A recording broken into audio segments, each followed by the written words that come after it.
Welcome to Divcasts from University of Chicago Divinity School. For more of our podcasts and information about our terms of use, please see our website, divinity.uchicago.edu/podcasts.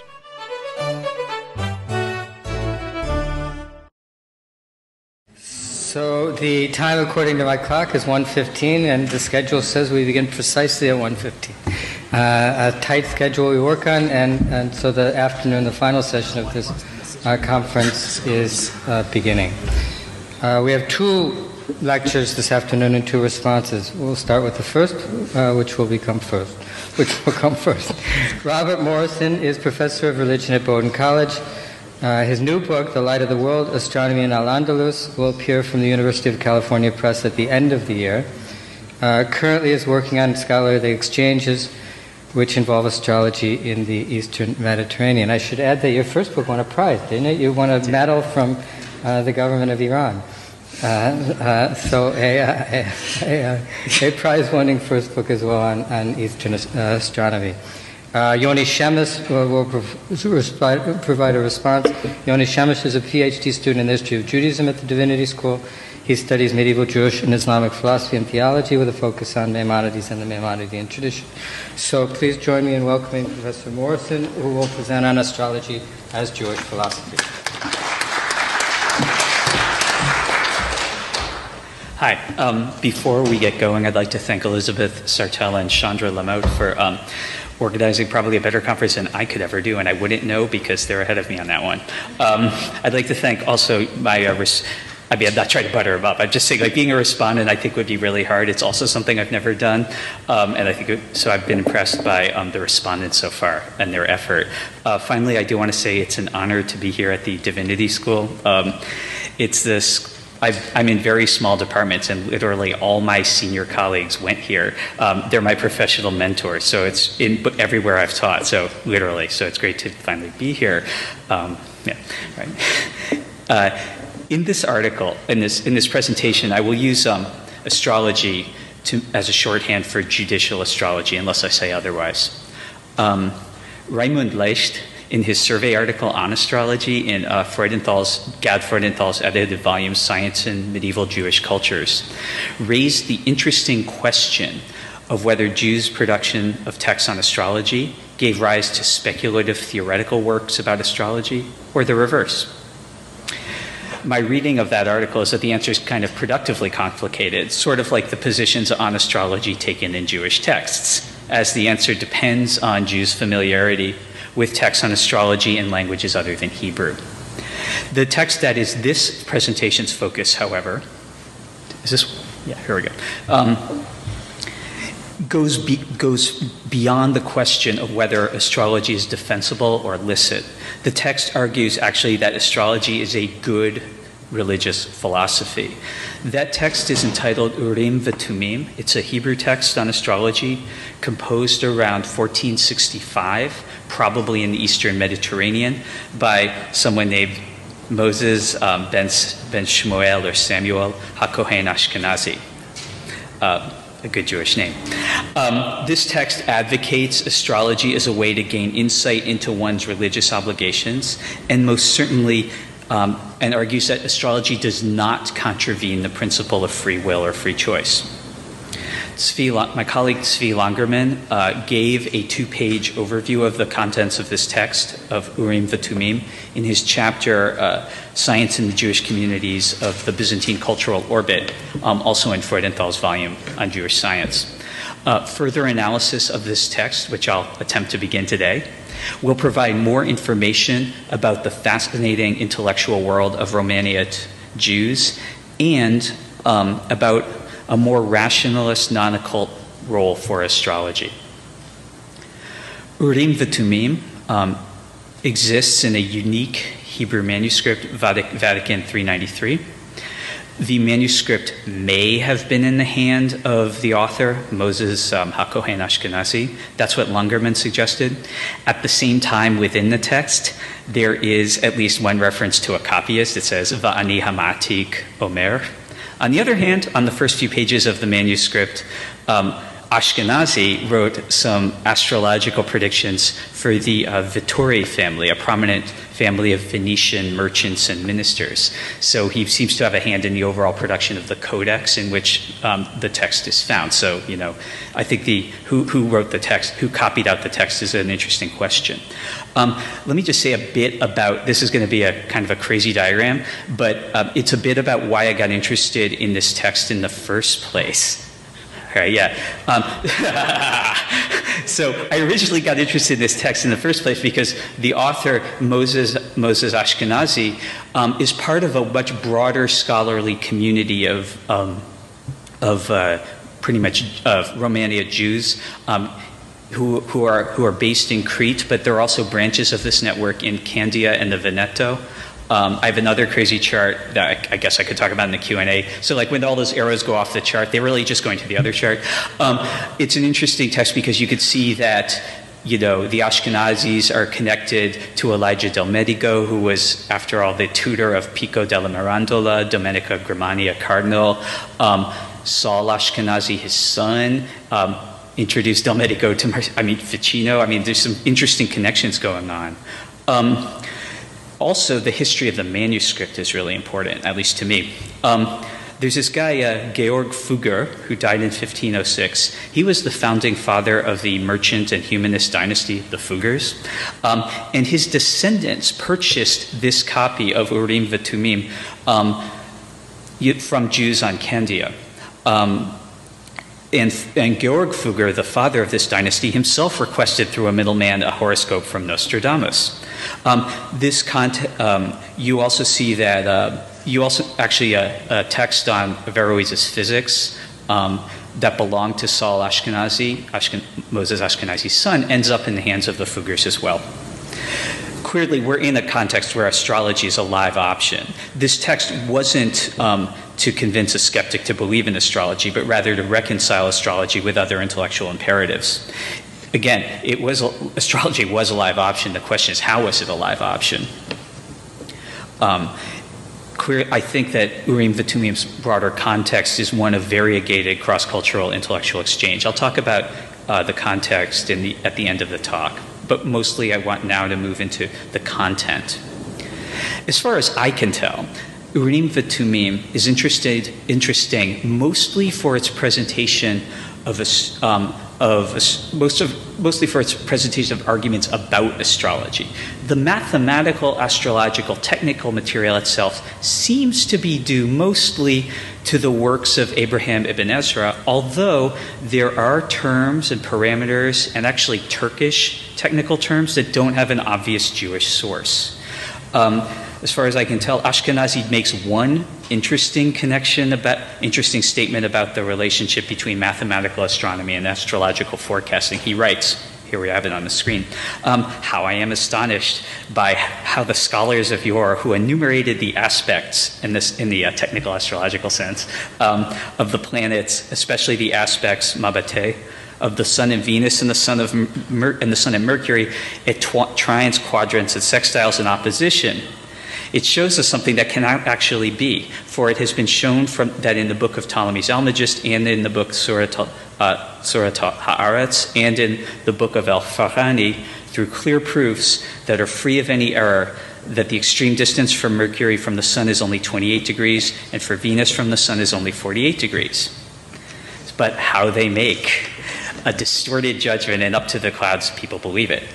The reason he's totally cranky about this is, so Mercury, according to, this is a diagram actually from modern astronomy, but it works anyway. What the diagram's showing you is that Mercury's going around the Sun, and from the Earth, Mercury's separation, what they call elongation from the Sun, never exceeds 28 degrees. So Ashkenazi's kind of wondering why Ibn Ezra has all this material about what kind of predictions you can make if Mercury's in opposition, that would be 180 degrees from the Sun, because that can never happen. So I would just take that to see that, Ashkenazi actually is paying attention to the technical astrology, but I don't think, as far as I can tell, that's really not the most interesting, except for the Turkish, it's not the most interesting aspect of this text. Ashkenazi indeed devoted most of his attention to the question of how the principle of astrological forecasting did not affect the performance of one's Jewish obligations. In fact, judicial astrology made the performance of those obligations more meaningful and precise. Ashkenazi addressed this question in many places, including at the beginning of the second section of Urim v'Tumim entitled Tumim. And there he noted that God's providence was evident, and not just as a matter of faith, but also through the senses and experience. He also said that there's no doubt that choice was a principle of Scripture, and cited to defend that the passage from Nitzavim, the end of Deuteronomy, saying, choose life, therefore you can choose. Ashkenazi cited scriptural evidence that there's not even a blade of grass that does not have a star, or that means that is controlled by the heavens, and that God created the heavens as a means to rule over the earth. But he also thinks that Torah obligates you to believe that choice actually exists. Then he starts making his argument. He says, though choice applies only to actions that are actually possible but not necessary. He's saying one cannot, after all, freely choose something that's against nature or something that was going to happen anyway. You can't choose not to die. As well, one cannot freely choose something that's contingent on one's own or others' future choices that have yet to be made. So by modern standards, there's very little free choice, actually. But, I like to tell my students that. Astrology to Ashkenazi served to enable one to make an informed or better free choice. He's saying, though, that the inherent imperfections of humans' knowledge of the heavens were not a reason to disengage from astrology. He explained that he called the second half of this treatise, the one I've been talking about so far, Tumim, because the impossibility of full knowledge of particulars notwithstanding, these particulars were the means by which the knowledge of God's judgments is perfected. Put differently, by learning more about God's judgments, which are perfect, our knowledge is on the way to becoming perfect. And once we enter what for Ashkenazi is the realm of the truly possible, there are other concerns that astrology can help address. For example, one must know the particulars or details, chokim, of each option. For example, if you're going to choose between going to Damascus or going to Jerusalem, you read the Yelp reviews. It's not truly a free choice unless one knows the particulars of Damascus or the particulars of Jerusalem. Knowledge of each locale, and astrology might be able to tell you something about that, enables a truly free choice. Again, though, see, the purpose of astrology is not to evade God's will or your responsibilities. You want to make the right choice. Ashkenazi is emphasizing that one must direct one's intellect to the goal of the action. So in support, Ashkenazi cites Joshua 1:7, quote, "But you must be very strong and resolute to observe faithfully the teaching that my servant Moses enjoined upon you. Do not deviate from it to the right or to the left, that you may be successful wherever you go." And this is the background. That principle that Ashkenazi is citing from Joshua is the background for the following quote that comes near the end of this section from Tumim. I'm using Langerman's translation here. "Whoever is sincere tamim with his God and his Torah will remove from his eyes the mask of blindness and the habitude that prevents the eyes from seeing. He will not perform the commandments and human actions like a blind person who gropes in the dark, performing the precepts by rote, without aiming from the start for their ultimate goal. No, rather, every person must open his eyes and foresee the outcome.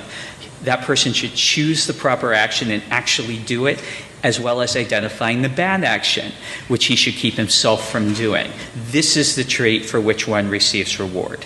So astrology, what this quote is saying is that astrology is not, the purpose isn't to game or gainsay the system. No, it's to help you perform your religious obligations with full understanding, full intent, and more deeply. To that end, Urim v'Tumim included a great deal of scriptural justifications for the study of astrology, if you haven't noticed this already. He cites, for example, Deuteronomy 32:1, "Give ear, ye heavens, and I will speak." and let the earth hear the words of my mouth. Or, just previously in 31:28, call heaven and earth to witness against them. Or Deuteronomy 33:26, there is none like unto God, O Yeshurun, righteous people, who rideth upon the heavens as they help, and in his excellency on the skies. To Ashkenazi, these passages were evidence that a knowledge of the heavens would be a good thing, as the Torah itself has used them as a symbol. And it was impossible that this knowledge of the heavens was not passed down in the tradition to God's chosen tribe, and subsequently to Joshua and the Sanhedrin. Understanding the heavens, which would comprise both astronomy and astrology, was also a component of rabbinic literature. Ashkenazi described the case of Samuel Yarchinaya of Nehardea, who's mentioned in the Talmud, who learned astronomy well enough to predict the new moon. Ashkenazi cited the passage in Talmudic tractate Cholin, where Rabbi Hanina said that not even a finger is harmed in the lower world without it being proclaimed in the upper world. In tractate Sanhedrin in the Talmud, Ashkenazi reminded the reader that, that there is a secret of how to intercalate. There are more references to rabbinic literature that I haven't included. But I think the takeaway here is that Ashkenazi's point was that a knowledge of astronomy, and hence the ability to do forecasting, was not something that Judaism has aimed to hide from scholars. It's a topic mentioned in Judaism's central text. So he's not saying there's anything secret or hidden about it. It's a science. Ashkenazi's most lengthy argument and most, I think, sophisticated argument for astrology's validity came at the beginning of Urim V'Tumim. So now we're going back to the Urim. Ashkenazi identified two perspectives among earlier scholars. The first about is astrology good? What does it do? What doesn't it do? Two perspectives on astrology. The first was that of the philosophers, who held that the varying motions of the heavenly bodies, by moving the sublunar elements, yesodot, are responsible for all the changes of form and nature in the lower world. As Aristotle said in On Generation and Corruption, it's impossible to deny the influence of the sun and the moon on terrestrial events. These stellar influences extended to the change in temperaments and to how some humans were prepared to receive wisdom and prophetic inspiration, while others would not. This first perspective, though, of the philosophers, placed limits on the power of stellar influences. The stars couldn't control, or didn't control, whether one was rich or poor, unmarried or married. The stars did not have the power to inform us of good and evil, or of any of the deeds that humans do. And anyone who said that they did was lying. Basically, in the first perspective, the stars did not affect or effect particulars. According to Ashkenazi, the most recent figure to adopt such a view was Maimonides, as expressed in his letter on astrology. Ashkenazi delved deeper into the details of this first perspective, again, the one he connects to Maimonides. Maimonides, for instance, had written elsewhere that the stars directed, and he says Hanhaga, the lower world by controlling the qualities. Then Ashkenazi says, if that's true, if Maimonides wrote that, then Maimonides was actually minimizing in the letter on astrology the effects that celestial motions could have on the terrestrial elements, as in fact all generation and corruption must be due to the motions of the planets.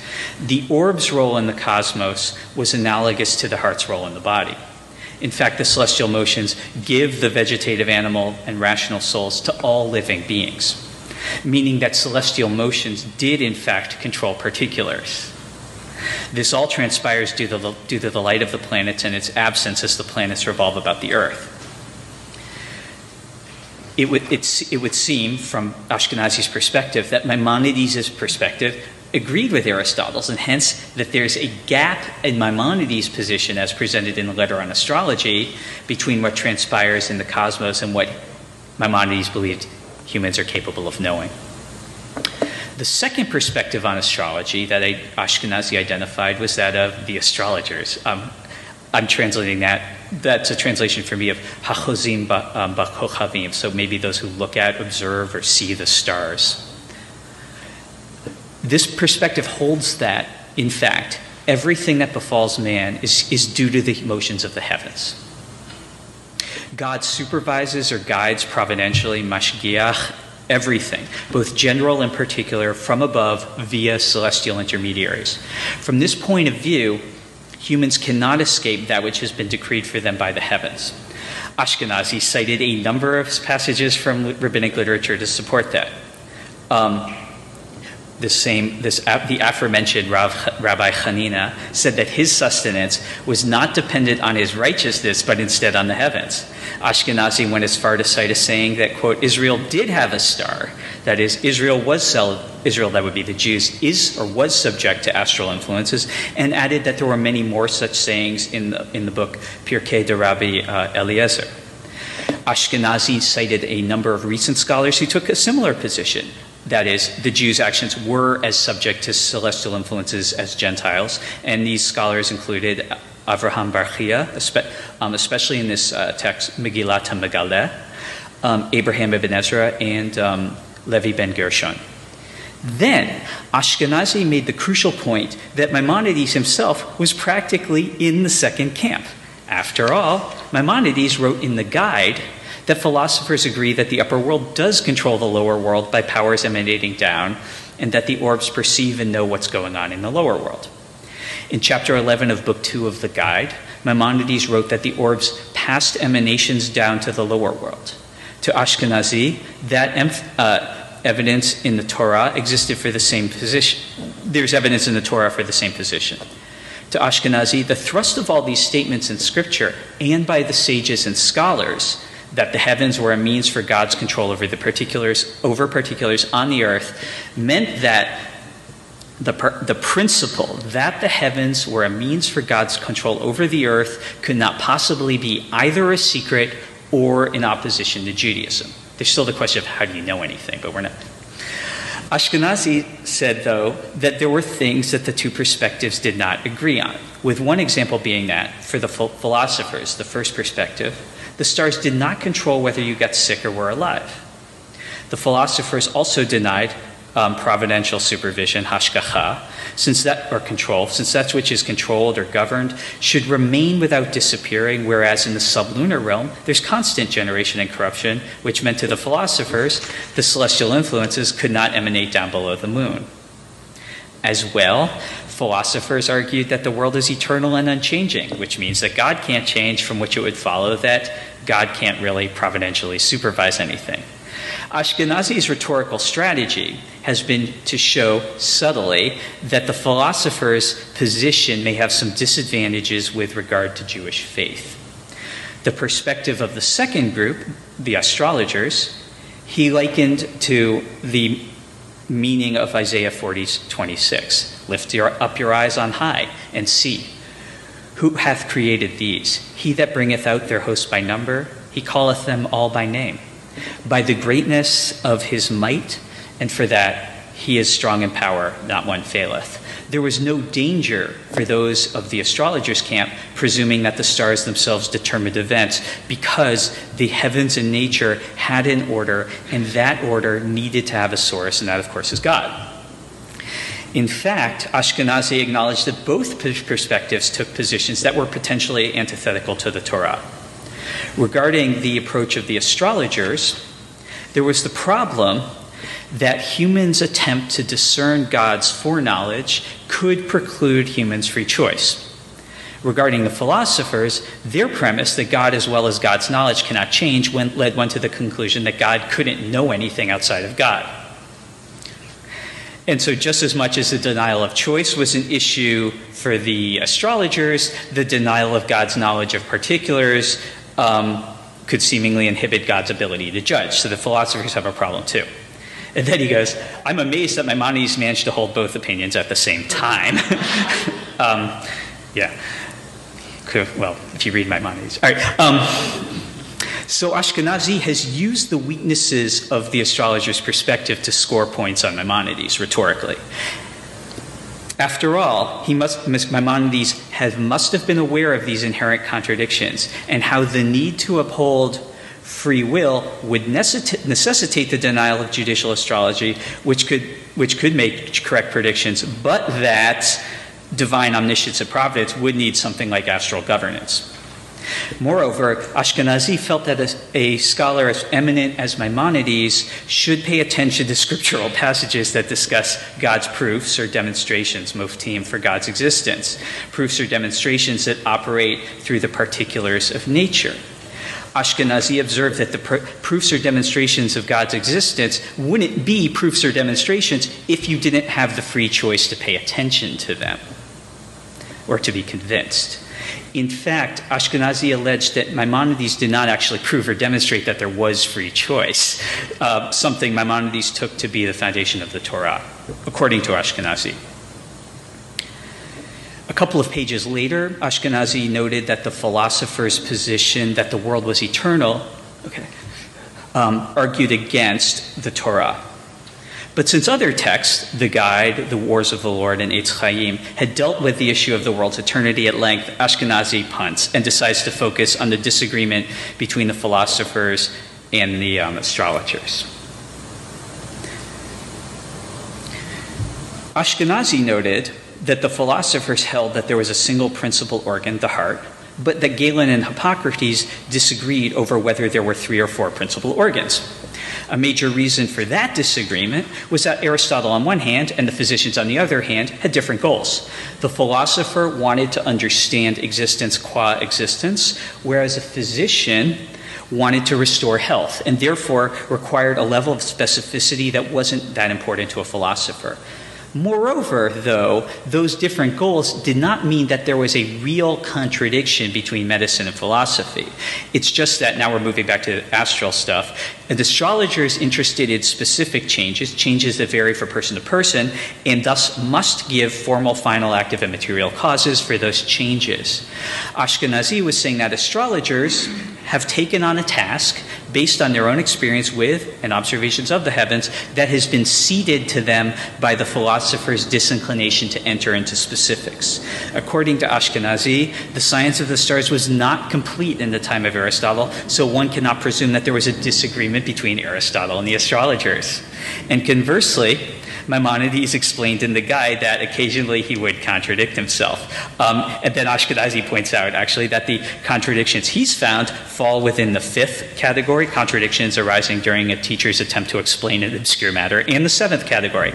With obscure matters, discussion might involve a premise that contradicts a premise of a different discussion on the same subject. And again, these categories are outlined in the Guide.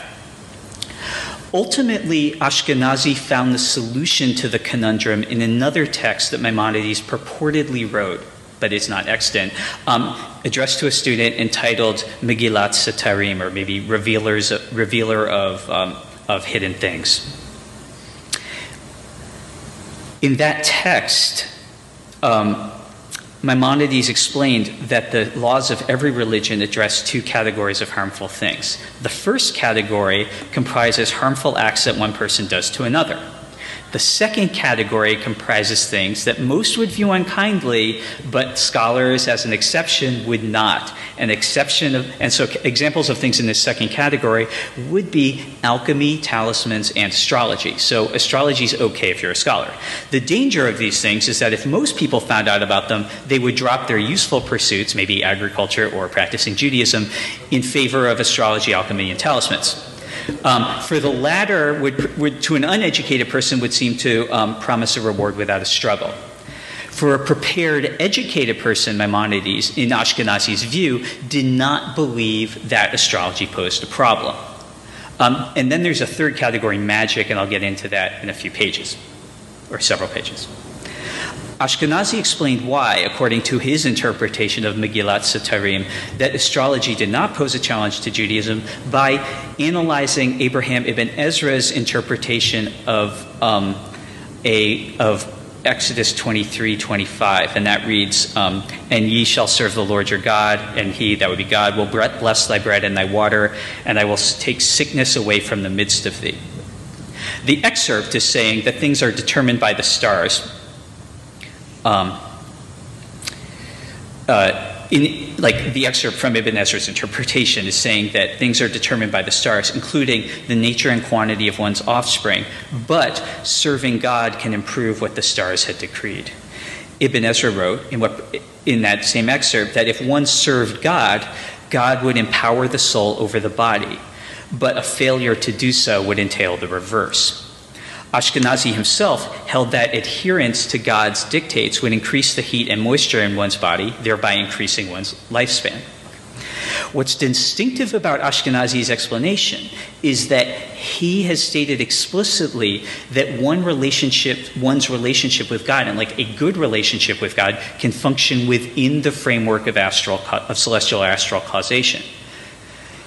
Ibn Ezra, conversely, had written, "Behold, the keeper of the Torah has no need for a physician with God." And Ibn Ezra wrote, "For from its light comes," that would be the light of the Torah, "comes a way to deviate from the power of the secondary causes."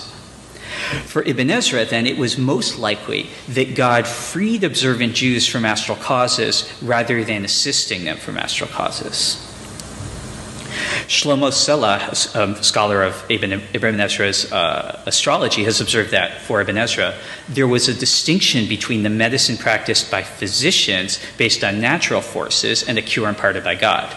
But Ashkenazi is saying in his own discussion of Ibn Ezra that a strong relationship with God did not exempt one from astral causes, but rather changed the astral causes and actually increased their power, but in a good way for the individual. So a corollary of this seems thus to be that foreknowledge can't really be robustly defined or defined on a human level. Ashkenazi is saying, like, yeah, there's evidence for that problem in the Torah. Those who died in battle might not have died of natural causes at their appointed time, as the Torah says, albeit this is taken out of context, in Deuteronomy 27, quote, "lest he die in a battle," which means, does God know? Ashkenazi cautioned that astrological judgments depended on many things, implying that battles depended on astrological factors. And along those lines, Ashkenazi cites Isaiah 38:5, where it says, quote, "Go and say to Hezekiah, thus saith the Lord, the God of David thy father, I've heard thy prayer, I've seen thy tears. Behold, I will," this is the key, "add unto thy days 15 years.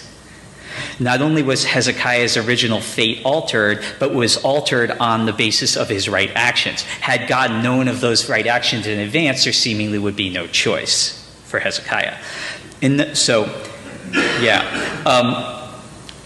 Ashkenazi's interpretation of Ibn Ezra's statement that one who keeps the Torah has no need for a physician is different. There, Ashkenazi says that human souls are from the upper world, whereas their bodies are from the lower world. The seat of the soul in the body is the liver, and for that reason, the body craves food. Sicknesses could come either from what one ingests or from external causes, such as changes in the air. This is why he explains that a curse from God served to lessen the power, the power of the secondary cause inherent in the food. Thus, one would eat and not become satisfied if you're sick. Interestingly, then, it's wrongdoers who become less subject to astral and natural causes. A change that, and there's a negative consequence. He clarifies how God might save people from a fate that had been decreed in the stars. Suppose a city was fated by the stars to be destroyed by a rising river, but then a prophet came and warned the inhabitants to repent, and this warning resulted in the inhabitants' sincere repentance. On the day that the planet's courses were going to cause the city's destruction, God could send into the hearts of the inhabitants a directive to pray outside the city. And God could do this without ever suspending the causal efficacy of the planets. Ashkenazi analogized the planets to horses galloping on a path. Going through life while ignorant of astrology would be like going for a walk along the horse's path with your eyes closed. In Ashkenazi's estimation, astrology was another way that God communicated with humans. The key was to use astrology to return to God, not to avoid God's judgment and power. Ashkenazi seems to be saying that received understandings of God's wisdom or foreknowledge stem from either a mistaken fatalism or an as equally mistaken desire to game the system. In my last couple of pages, let me briefly consider the context of Ashkenazi's composition of Urim V'Tumim in broader debates about Kabbalah and magic. We know from other writings that Ashkenazi seems to have been a rationalist, and a supporter of free will. He has a text on that that's in the British Library on the advantages of free will. And that's why Langerman suggested that Cohen Ashkenazi advanced astrology as a religious philosophy against Kabbalah. But at the same time, Leicht and others have pointed out that Kabbalah sometimes bears the influence of astrological motifs. And if the designation of Ashkenazi as an opponent of Kabbalah is on the basis of his debate over transmigrations of souls with Michael HaKohen Balbo, Balbo's in favor, Ashkenazi's opposed, Dov Schwartz has pointed out that what it's really about is that debate, which would seem to be anti-Kabbalah, is actually a debate about competing rationalisms. Can philosophy prove or disprove metempsychosis? So, and though Ashkenazi might not have been a practitioner of Kabbalah, his justification of astrology did touch on mystical matters. He wrote that one who truly understood the visions of Ezekiel, Isaiah, etc., would understand how much they were referring to the wisdom of the heavens. At the beginning of Urim V'Tumim, he says that according to Sefer HaYetzirah, the heavenly motions were the source of change in the lower world, from day to day and from instant to instant. But I think that one key might be that Ashkenazi cautions against the theurgy of Kabbalists that the heavens were really not made for humans' benefit, and that there was nothing about adherence to Judaism that would help God. It would simply help your own relationship. Being Jewish and doing astrology would just help you have a better relationship with God, but wouldn't necessarily make God happy. A connection between astrology and Kabbalistic texts, I think. You know what, I'm going to skip this in the interest of time. Another context for Cohen Ashkenazi's contribution was the question of astral magic. Abraham ibn Ezra raised the possibility that one might be able to call down celestial forces. And according to Shlomo Selle's scholarship, Ibn Ezra's comments on Exodus 28:30 explained how certain powers resided in certain stones of the priestly breastplate, and that's why this whole text is called Urim V'Tumim. Dov Schwartz has noted also that astral magic was rediscovered by 14th century rationalists, including some Judah Mosconi, in the Byzantine realm. And in the 15th century, Iberians, such as Joseph Albo, attempted to explain commandments according to the doctrine of segulot, or non-Aristotelian properties. So what I'm saying is that there may have been a debate going on about what the stones in the priestly breastplate were really all about. Were they for astral magic or were they for something else? And the text begins by recognizing that the point of the stones in the breastplate, the Urim V'Tumim, was to be an instrument with which Kohanim, or priests, could predict the future. How are they going to do that, though? Ashkenazi notes that he himself was a Kohen and remarked that but unfortunately there was no tradition handed down by the rabbis that explained how to use these stones. The only clue Ashkenazi could find was in the commentary of Ibn Ezra, where Ashkenazi wrote that if there were things that were suitable for uncovering the secret, he couldn't find them in Ibn Ezra's commentary. So Ibn Ezra's argument about astral magic doesn't seem to work for Kohen Ashkenazi.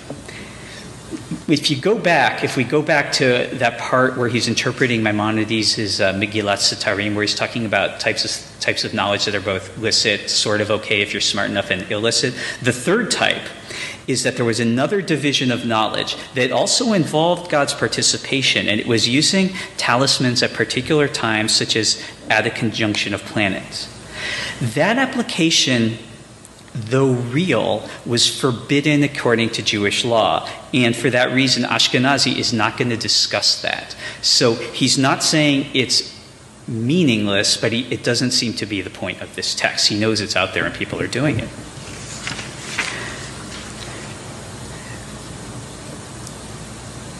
What he ends up saying, at least explicitly in this text, is that the stones in the priestly breastplate represent the heavens, represent, say, the 12 signs of the zodiac. I mean, you can, and so he's saying that astrology is really the way that a Kohen, a priest, or a scholar can use the breastplate to know the future. This paper has made an initial foray into Moses Cohen Ashkenazi's portrayal of astrology in Urim V'Tumim, and into Ashkenazi's argument for why astrology enhances one's faith, ritual performances, and relationship with God. He argued that astrological forecasting would not lead to a lack of human agency.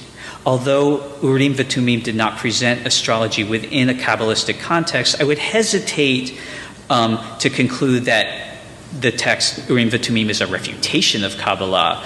I would prefer to say that for Ashkenazi, astrology seems not to be occult. Thanks.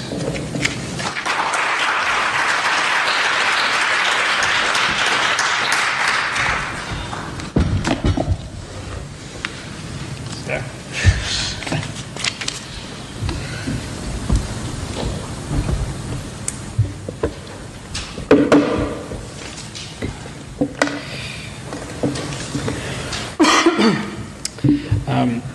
Thank you.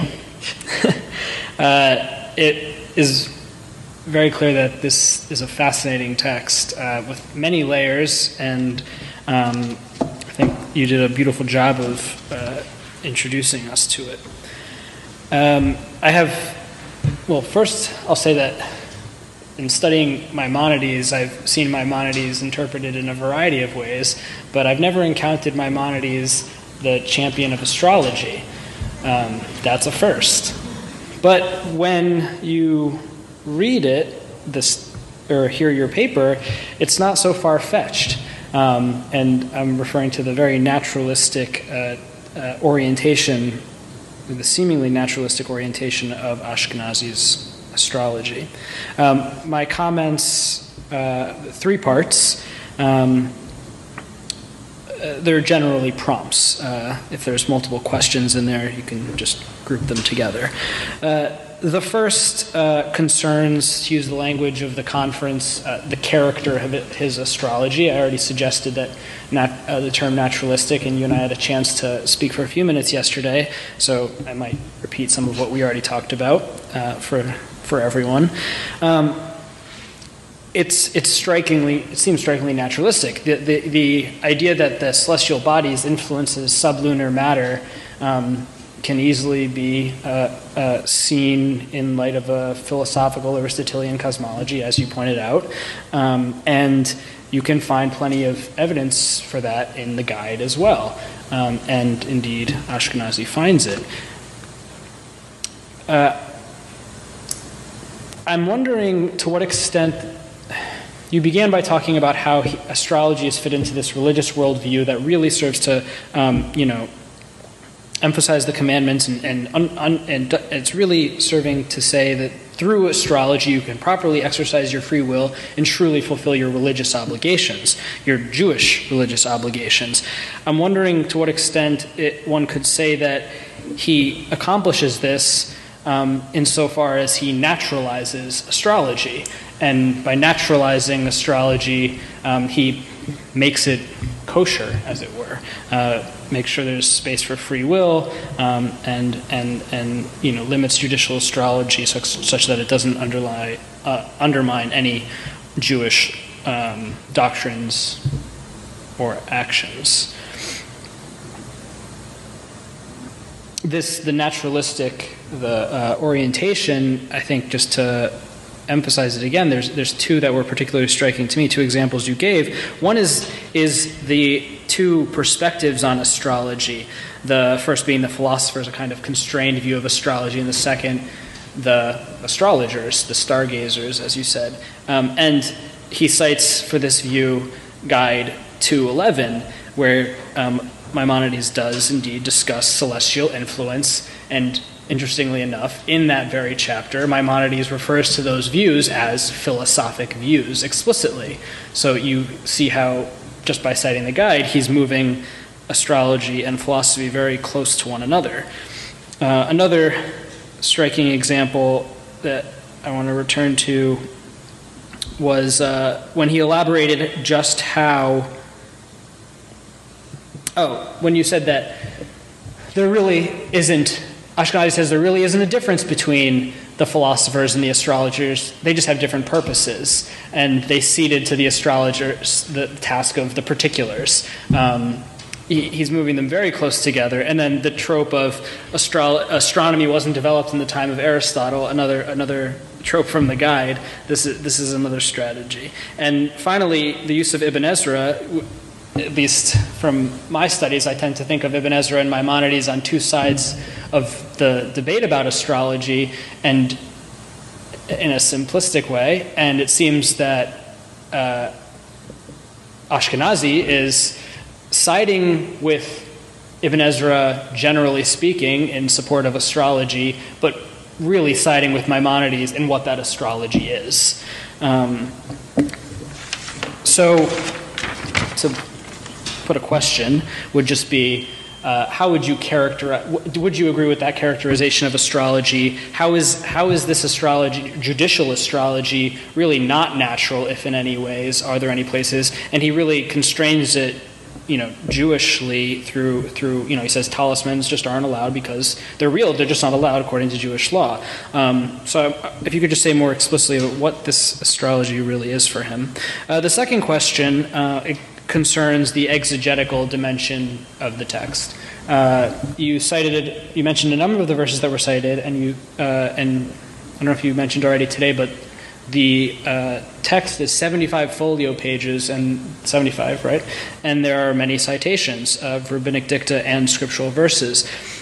Given that he's engaged with the guide, a book that is fundamentally exegetical, and the Maimonidean tradition going forward really does develop exegetically, I think it would be interesting to see how he's using verses that are also cited in the guide, if he's adopting readings of verses, adapting readings of verses, or even subverting readings of verses.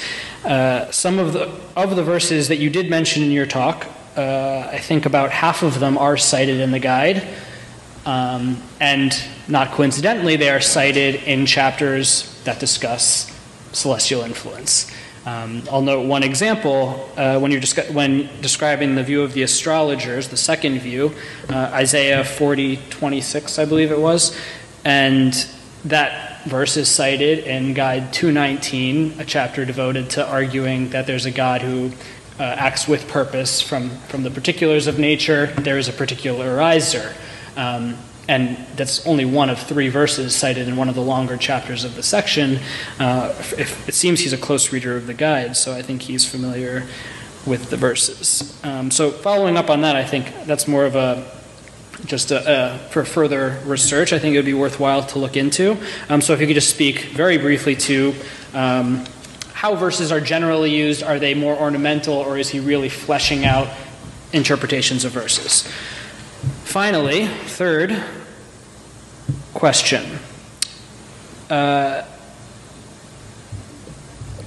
here I'm going to turn to Langerman for a second. And I'm actually going to quote something he said in his 3-page summary towards the end. And I had read this initially before reading your paper to get some orientation, and I reread it, and he said one thing, I reread it last night, and he said one thing that struck me, that I didn't hear you talk about, but he seemed to emphasize it, so I wanted to know what you think about this. He wrote towards the end, Ashkenazi Cohen sees no contradiction between astrology and free will. On the contrary, astrology allows one to exercise free will wisely by unveiling to each person the medical, professional, financial, and other possibilities in his or her chart. So far, so good. I think that's consistent with much of what you said. The relatively smooth course in life such knowledge allows is not to be enjoyed for its own sake. And this is the part I want to ask you about. Rather, in keeping with the imperative of medieval Jewish philosophy, one must avoid unnecessary troubles so as to concentrate all of one's efforts on avodat hasechel, worship by way of the intellect. Didn't hear you speak about avodat hasechel, but that seems to be at least for Langerman, and the orienting principle of the entire system all of a sudden, not just exercising free will in the sense of doing what's good and right and fulfilling your religious obligations, your Jewish obligations, but intellectual worship of God, which for the Maimonideans will immediately think of Guide 351, that climactic chapter of the Guide. Thank you very much.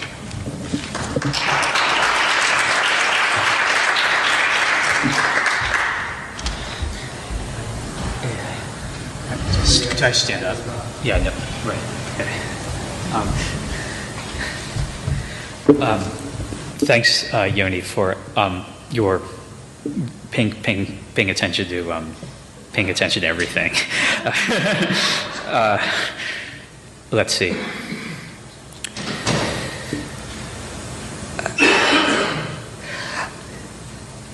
So your first question was basically, does Ashkenazi make astrology kosher or acceptable to Judaism by naturalizing it, right? And is that how, in so doing, is that how Ashkenazis can argue that astrology doesn't inhibit the performance of Judaism? Is that fair? Is that a fair characterization? I'm trying to take it all. I think the background question in my mind Yeah. is also, is it possible that he's recognizing the popular practice of astrology and actually trying to make it more natural because he sees it as not going away and that he's actually quite cynical in many ways? That's a background question, but naturalizing it is really Well, then I don't know if do you mean by naturalizing making it Jewish, or do you mean by making it a natural philosophy in the sense of tabayat? I mean, is he naturalizing it? Is that the means of making it Jewish? By naturalizing it, you say that there's no supernatural powers other than God. I see. Possibilities of idolatry. Oh, I see. Determinism. Okay. Yeah. Everything you need for Yeah. Jewish theology to operate. Yeah. Yeah. I see what you mean. Right. I think it both so we're maybe disagreeing about how we're using naturalizing, but I'm not sure that really matters because I think I pretty much agree with you. I think by making it about nature and focusing it, by making astrology a natural science, right? In the sense it's a study of hateva or Tabia or something, right? Yeah, I think that's part of definitely part of the strategy. I mean, he acknowledges the reality of other ways of doing it. He says they're bad. And that's, I think, as an aside, I think that's what's so interesting about this time in Jewish intellectual history. And I think probably also given what Matt and Tunch said in also Persianate and Ottoman history too. It's much more of it's like a free-for-all. It's wide-ranging. So yes, I think really to me the key is it's about nature in the sense that it's about understanding. It's not avoiding. It's deepening. The natural. I think the philosophy is as important as the natural. By making it more of a quest for knowledge. I think that's really what he's trying to do. And so then to jump to your third point, you're right, I didn't speak to that specific point Langerman made about avodat hasechel. It's a long text. I certainly will reread it again. I didn't see it quite the way Langerman is, but I don't think we're too far apart. I think he's arguing that this is the best way to develop a deeper religious understanding. And it does smooth your road through life, but once you smooth your road through life, it doesn't mean you now don't need astrology. It's not like it's your seatbelt that you can take off once you get tenure. You need to keep doing it because there are always more challenges. I mean, that's how I agree. So I think in large part I do agree with what Svi said. I just didn't put it that way. But I think, thank you for drawing me to that other part of what he did say. I think in part B, the exegetical dimension of Urim V'Tumim. I think your suggestion of examining his citation strategies is, I think, it's a good idea. I'm glad you brought that up. I will do that and see, because I think he's in such a rhetorical game with Maimonides. So let's see, can I go deeper into understanding that? Well, thanks for pointing that out. No, really. I think, that said, the only way in which I'm going to do it, the only way in which I'm maybe 10 or 20% not totally optimistic that I'm going to get anywhere, but I'm going to do it because it's a good idea, is because I think what he's trying to do with these citations is to show that astrology is central in foundational Jewish texts, right? Thus, it's not a cult. I mean, it can be for other people, but it's not. It's a Jewish philosophy. And so by showing it's in the Talmud and the Tanakh and the Midrash, it's like it's core, you know. And so I think that overall is his he's using the citations to make that point and not necessarily to write maybe a secondary goal would be to write a Maimonidean text, but it's a great suggestion. Thanks.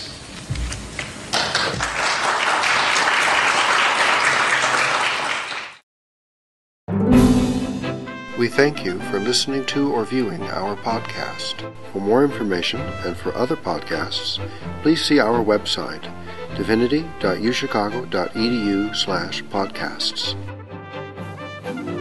Copyright, the University of Chicago Divinity School.